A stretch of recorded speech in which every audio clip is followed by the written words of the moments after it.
America ভাবছে গোটা বিশ্ব তাদের কথাই চলবে, এমনকি ভারতও। যে সমস্ত শক্তিশালী দেশরা রয়েছে, যদি সত্যিই তারা একজোট হয়, আগামীতে আমেরিকার দাদাগিরি সত্যিই কি আর থাকবে, নাকি আমেরিকা এখন থেকে ভয় পাচ্ছে? নমস্কার বন্ধুরা, ভিডিও শুরু করার আগে আপনাদের একটা সহজ কিন্তু গভীর প্রশ্ন রাখলাম। আপনাদের কি মনে হচ্ছে না হঠাৎ করে গোটা বিশ্ব রাজনীতির মাটিটা কেমন যেন কেঁপে উঠেছে? এমন একটা সময় এসেছে যখন আমেরিকার সিদ্ধান্ত শুধু তার প্রতিপক্ষদেরই নয়, তার বহু পুরনো বন্ধুদেরকেও অস্বস্তিতে ফেলছে। ইউরোপ বিরক্ত হচ্ছে, ব্রিক্স দেশগুলো প্রচণ্ড চাপে, আর গ্লোবাল সাউথ নতুন করে হিসেব কষতে শুরু করেছে। আসলে ক্ষমতার ভারসাম্যটা এখন কোন দিকে যাচ্ছে? ডোনাল্ড ট্রাম্পের আমেরিকা ফার্স্ট নীতিটা আজকে আর নিছক কোনো রাজনৈতিক স্লোগান থাকছে না। এটা ধীরে ধীরে গোটা বিশ্বের অর্থনৈতিক কূটনীতি আর ভবিষ্যৎ পরিকল্পনার ভিতটাকে নাড়িয়ে দিচ্ছে।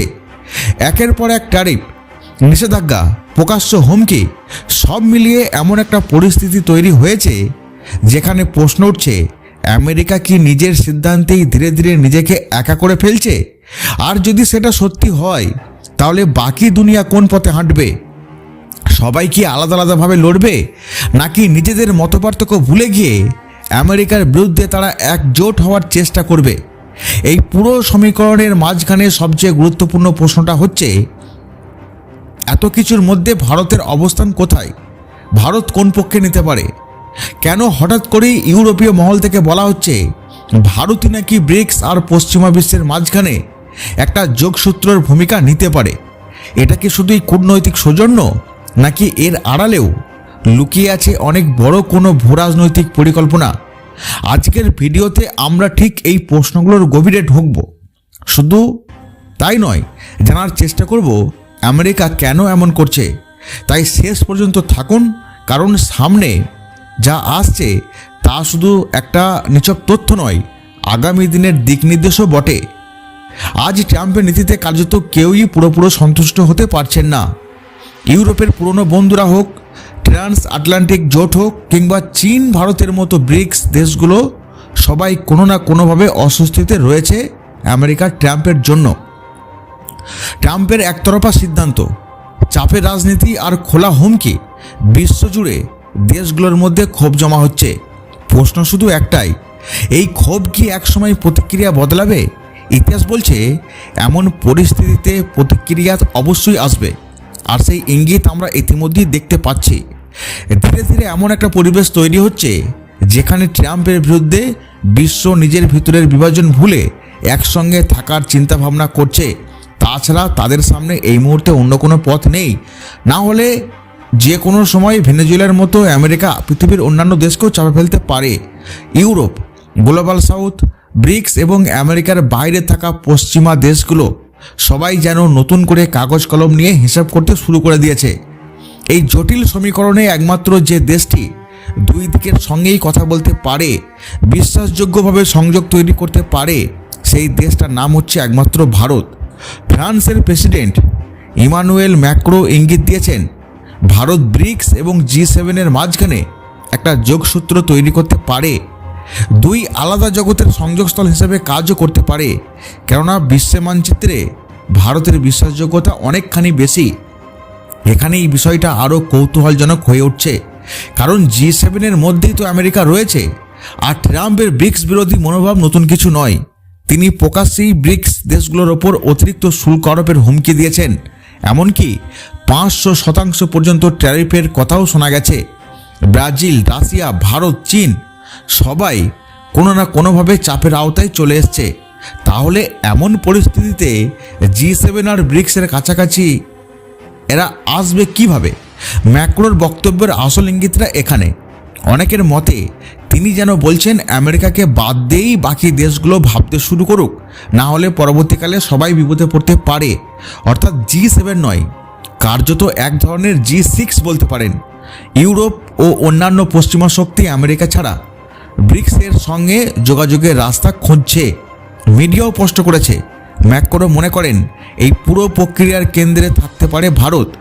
তিনি ভারতে আসার আগ্রহ প্রকাশ করেছেন এবং ব্রিক্স ও G7-এর মধ্যে সংলাপ তৈরির প্রয়োজনীয়তার কথা জোর দিয়ে বলেছেন। এই বক্তব্যগুলো আসলে দেখিয়ে দিচ্ছে ইউরোপের ভিতরে আমেরিকার প্রতি অসন্তোষ কতটা চরম পর্যায়ে পৌঁছে গেছে। গ্রিনল্যান্ড প্রসঙ্গ, একের পর এক নিষেধাজ্ঞা, বাণিজ্যিক ট্যারিফ, সব মিলিয়ে ইউরোপ বর্তমানে অনুভব করছে আমেরিকা আর আগের মতো নির্ভরযোগ্য এবং বিশ্বাসযোগ্য নয়। তাদেরকে আর বিশ্বাস নেই। সাপের ফোঁড়ার মতো যে কোনো সময় তারা ছবল দিতেই পারে। ফ্রান্স তো প্রকাশ্যেই বলেছে আমেরিকা যদি অযৌক্তিক চাপ সৃষ্টি করে ইউরোপের তা প্রত্যাখ্যান করার অধিকার আছে। ফরাসি পররাষ্ট্রমন্ত্রী একসঙ্গে রাশিয়া ও আমেরিকার নাম করে বলেছেন, পূর্বে রাশিয়ার চাপ, পশ্চিমে আমেরিকার হুমকি, ইউরোপ দুদিক থেকেই চাপের আছে। এই পরিস্থিতিতে ম্যাক্রোর বার্তা একদম পরিষ্কার পরিচ্ছন্ন। ট্রাম্পের চাপ থেকে বেরোতে হলে বিশ্বের বাকি দেশগুলোকে নিজেদের বিভেদ ভুলে একসঙ্গে ভাবতে হবে। ইউরোপের অনেক দেশই এখন মনে করছে আমেরিকাকে আর নিঃশর্ত বন্ধু বলা যায় না, তাই বিকল্প খুঁজতেই হবে। তাছাড়া তাদের অস্তিত্ব প্রশ্নের মুখে দাঁড় করিয়ে দিতে পারে। একদিকে ব্রিক্স, অন্যদিকে আমেরিকা বাদে পশ্চিমা দেশ। এই দুই ধারার কাছাকাছি আসা আজ আর অসম্ভব মনে হচ্ছে না। যে কোনো সময় বাস্তবের মাটিতে দাঁড়াতে পারে এই কথাটা। তবে বাস্তবতা কিন্তু এতটা সহজ নয়, খুবই কঠিন। ব্রিক্স এবং ইউরোপের মধ্যে গভীর একটা মতপার্থক্য রয়েছে। রাশিয়া ইউক্রেন যুদ্ধ, চীনের ভূমিকা, নিরাপত্তা ও কৌশলগত স্বার্থ সব মিলিয়ে অবিশ্বাস কম নয়। তবুও আজকের দিনে আমেরিকার একতরফা আচরণ অনেকের চোখে বড় হুমকি হয়ে উঠছে। তাই এই অসম্ভব মনে হওয়া যোগসূত্র তৈরির চাপটা কিন্তু ধীরে ধীরে বাড়ছে। সবাই এখন বুঝতে পারছে এখানে ম্যাক্রো নিজের রাজনৈতিক কৌশলও খেলছেন। ফ্রান্স বরাবরই স্ট্র্যাটেজিক অটোনমির কথা বলে, নিজস্ব সিদ্ধান্ত, নিজস্ব পথ। তিনি এই ধারণাকে ইউরোপ জুড়ে ছড়াতে চান এবং নিজেকে ইউরোপীয় নেতৃত্বের কেন্দ্রে আনতে চাইছেন। এই পরিকল্পনায় ভারতের ভূমিকা অত্যন্ত গুরুত্বপূর্ণ, কারণ ভারত এমন এক শক্তি যাকে পশ্চিম বিশ্বাস করে, আবার গ্লোবাল সাউথও যার ওপর আস্থা রাখে। সব মিলিয়ে ব্রিক্স আর আমেরিকাবিহীন G7-এর কাছাকাছি আসার ভাবনা কাগজে খুব ভালো শোনালেও বা ভালো লাগলেও সেটা বাস্তবে পরিণত করা অত্যন্ত কঠিন হয়ে দাঁড়াতে পারে। আমেরিকার প্রভাব এতটাই গভীর যে অনেক দেশ প্রকাশ্যে তার বিরুদ্ধে যেতে সাহস পাবে না। তাই প্রশ্ন থেকে যাচ্ছে, এটা কি ভবিষ্যতের বাস্তব জোট নাকি আপাতত রাজনৈতিক কল্পনা? আজ আমরা এমন এক জায়গায় দাঁড়িয়ে আছি যেখানে দ্বিতীয় বিশ্বযুদ্ধের পর তৈরি হওয়া পুরনো বিশ্ব ব্যবস্থার ভিত্তি স্পষ্টভাবে নড়ে গেছে। আমেরিকাকে কেন্দ্র করে গড়ে ওঠা trans Atlantic alliance, NATO, G7 এবং তথাকথিত রুলস বেস অর্ডার সব কিছুর বিশ্বাসযোগ্যতা প্রশ্নের মুখে। ট্রাম্পের নেতৃত্বে আমেরিকার আগ্রাসী এবং স্বার্থকেন্দ্রিক নীতি এই ভাঙনের প্রক্রিয়াকে বাড়াচ্ছে, বরং প্রকাশ্য করে তুলেছে। ইউরোপ বুঝতে শুরু করেছে নিরাপত্তা হোক বা অর্থনীতি, সব ক্ষেত্রে আমেরিকার ওপর নির্ভরতা ঝুঁকিপূর্ণ। অন্যদিকে ব্রিক্স দেশগুলোর ওপর চাপ বাড়ছে। এই পরিস্থিতিতে ম্যাক্রোর প্রস্তাব আসলে একটা বড় পরিবর্তনের ইঙ্গিত, একটা বহুকেন্দ্রিক বিশ্বের দিকে ধীরে ধীরে এগিয়ে যাওয়ার বার্তা। এই নতুন ব্যবস্থায় ভারতের ভূমিকা অত্যন্ত গুরুত্বপূর্ণ। ভারত একসঙ্গে কোয়াডের অংশ, আবার ব্রিক্সেরও শক্তিশালী সদস্য, আবার G20-তে নেতৃত্ব দিয়েছে, আবার গ্লোবাল সাউথের কণ্ঠস্বরও হয়ে গেছে। এই দ্বৈত বিশ্বাসযোগ্যতাই ভারতকে সম্ভাব্য সেতুতে পরিণত করছে। তবে এই যোগসূত্র হওয়া ভারতের পক্ষে এতটা সহজ নয়। এতে সম্মানের পাশাপাশি বড় দায়িত্ব যেমন রয়েছে, ঝুঁকিও রয়েছে। ভারতকে খুব হিসেব করে চলতে হবে যাতে সে কারো হাতিয়ার না হয়ে যায়।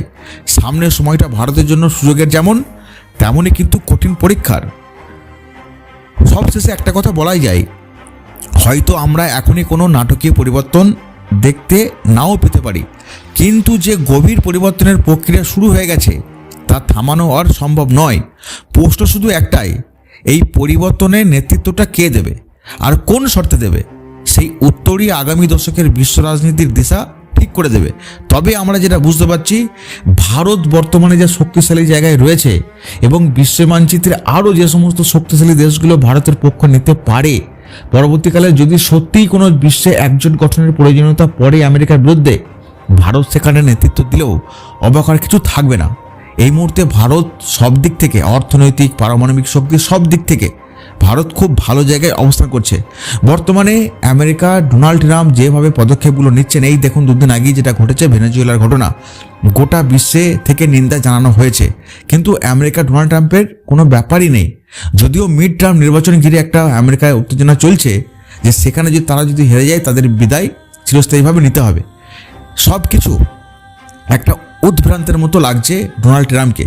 আর সেই জন্যই বিশ্বের যারা কম শক্তিশালী দেশ তারা এখন ভয় পেতে শুরু করেছে যে তারা যদি একসঙ্গে না থাকতে শুরু করে আমেরিকা কার ওপর কখন আঘাত করবে সেটা কেউ জানে না। কেননা ডোনাল্ড ট্রাম্পের চরিত্রটাই হচ্ছে এমন জিনিস, তিনি মুখে একরকম বলেন, ভাবেন মনে একরকম, আর কাজে করেন আরেক রকম। সেই জন্য আমেরিকা ডোনাল্ড ট্রাম্পকে বিশ্বাস করা মানে তাদের ভবিষ্যতে ঠকতে হতে পারে। তাই এইভাবে তারা এগিয়ে চলেছে। অবশ্য যদি সত্যি বিশ্ব একজোট হয়ে যায় আমেরিকার বিরুদ্ধে, আমেরিকা কিন্তু এত সহজে ব্যাপারটাকে নেবে না। তারাও সবসময় সাবধানতা অবলম্বন করে। আমেরিকা শুধু শক্তির জোর দেখায় না, তাদের বুদ্ধির জোরও কিন্তু আছে। সব দিক চারিদিক বিবেচনা করে আমেরিকার বিরুদ্ধে এগিয়ে যেতে হবে। তবে এটাকে যতটা সহজ বলে মনে হচ্ছে, আমেরিকার কাছে এইভাবে রুখে দাঁড়ানো বিশ্ব মানচিত্রে এতটাও কিন্তু সহজ নয়।